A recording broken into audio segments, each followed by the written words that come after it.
das doenças mentais. Isso aí já vem do Sim, nosso sim, preconceito ali. sim. A maioria das doenças clínicas em Uhum. geral, algumas têm a dificuldade Sim, do porque os normal do sintomas são diagnóstico, parecidos, né? né? Outra coisa que a gente vê muito acontecer, né?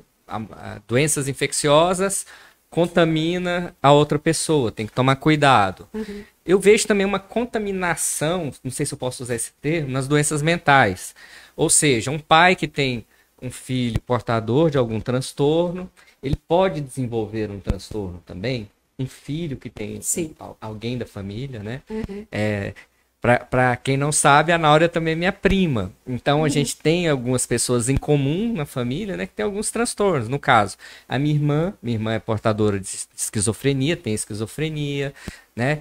E isso nos afetou muito. Para Uhum. as famílias que estão nos vendo, para as pessoas que estão na mesma situação, Náurea, isso também pode acontecer. Essas famílias também têm que fazer um acompanhamento para não Sim, gerar um gatilho. sim. O que que acontece? Eu sempre falo, o cuidador adoece também. Então, o cuidador, ele também precisa de cuidado. Ele não pode se esquecer dele. Né? E eu achei muito interessante, eu estava hoje vendo essa live, né, participando dessa live, achei bem interessante, né, essa pergunta que você me fez, porque eu vi nessa live, eu refleti sobre uma coisa que eu já tinha conversado tempo atrás com o meu professor na faculdade. A questão dos cuidadores, principalmente as mães, elas passam a ser o terceiro braço da pessoa que tem um transtorno. Então, tipo assim, ela passa a ser também uma portadora de um transtorno, como você quiser chamar, sem ter. Porque ela vive as mesmas situações, eu estou dizendo ela, porque quase sempre é a mãe que está junto, mas eles fazem ela como o terceiro braço. Então, tudo que eles não conseguem fazer, quem faz é essa pessoa. Então, é uma carga muito grande. E tem várias questões envolvidas. Tem a culpa, tem o luto, tem a não aceitação. Você pode falar isso, né? Usando um termo Com propriedade, moderno, né? Propriedade eu acho até melhor do que o tal famigerado lugar de fala. Sim, Mas você tem, porque sim, você tem o seu filho, né? sim, o meu filho é esquizoafetivo. Ele foi diagnosticado com 18 anos. Primeiro transtorno de personalidade, por isso que eu te falei, passei por vários. Você optou pela psicologia por causa disso? Também. Eu gosto muito de jornalismo, aí fiquei na dúvida, jornalismo, psicologia, né? E aí decidi depois a psicologia. Então, por quê? Porque eu gosto de pessoas, eu gosto de entender o que acontece.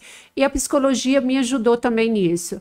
Uma das coisas, se eu posso dar um conselho, eu não gosto dessa coisa de dar conselho, porque cada um vive a sua dor, né, o seu luto, aquilo que é da sua maneira e aquilo que dá conta.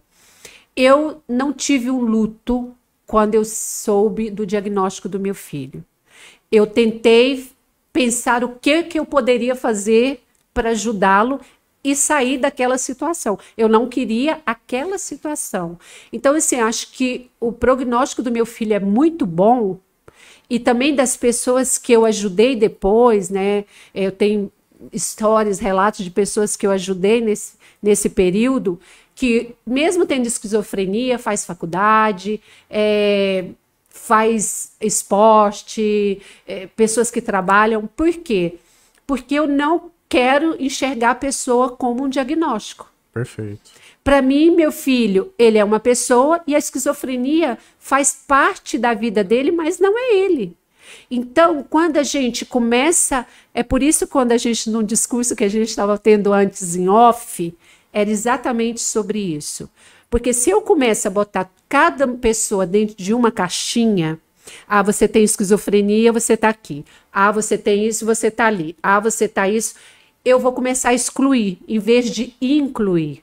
Eu acredito que todos nós precisamos ter direitos, todos nós temos deveres também, Todos nós precisamos ter oportunidade. Se a gente falar de inclusão, como hoje se fala tanto de inclusão, as pessoas com transtorno, elas não têm nenhum tipo de inclusão. E deveriam, né? Para trabalhar. E isso tiraria até um peso, aqui talvez menos no Brasil, até um peso que tem no Estado. Porque, por exemplo, países como a Suíça, países como Londres, que o governo realmente dá um suporte para essas pessoas, mas eles também tentam inserir essas pessoas no trabalho, tentam fazer essas pessoas continuarem a estudar, dentro da possibilidade de cada um. Equidade, né? Exato. Entende? Então, quando a gente hoje fala de inclusão, de qualquer categoria que seja, então vamos incluir também pessoas assim, que têm algum tipo de transtorno. Porque, por exemplo, vamos falar do diagnóstico de esquizofrenia.